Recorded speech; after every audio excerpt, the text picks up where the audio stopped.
The two forces of gravity and electromagnetism seem at first sight to be sufficient to explain everything we see or feel in our everyday world. But once we look inside the atom, it is immediately obvious that other forces must be at work in the universe. By the mid-1930s, we knew that atoms are composed of electrons orbiting a nucleus of protons and neutrons. But there's a problem with this model because protons are positively charged. And so when they're close together, the electromagnetic repulsion should blow the nucleus apart. And that's not what happens, of course.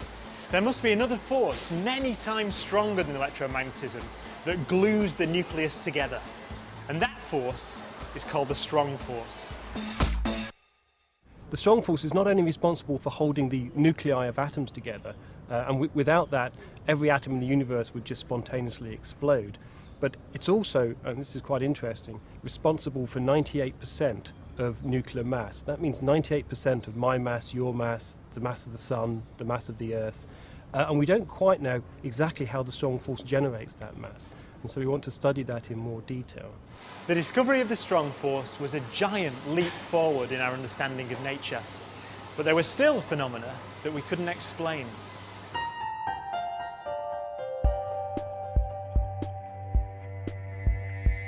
This is a PET scanner, and it's transformed the way we diagnose many diseases because it allows us to look inside the body and detect abnormalities in cellular activity.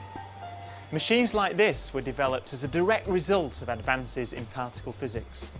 The P in PET stands for positron, an antimatter electron, identical in every way except it has opposite charge.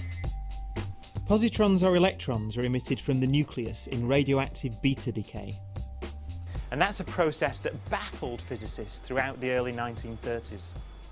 And they knew that the nucleus was made up of protons and neutrons held together by the strong force.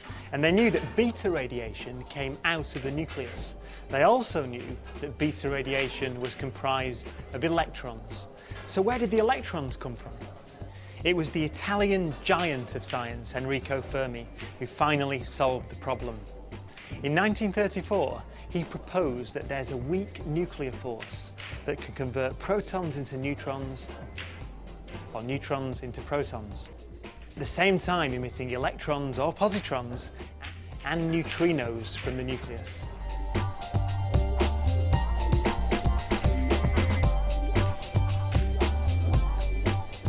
Fermi had found the missing force that explained the inner workings of the atom. He played a huge role in nuclear physics, and his weak force has played a huge role in us being here. In fact, it's critical that it's so weak because it controls the first stage of the sun's fusion cycle. Because it's weak, the sun only just keeps alight. It's been burning for 5 billion years already. If the weak force had been any more powerful, the sun would have burnt out before any of us got here.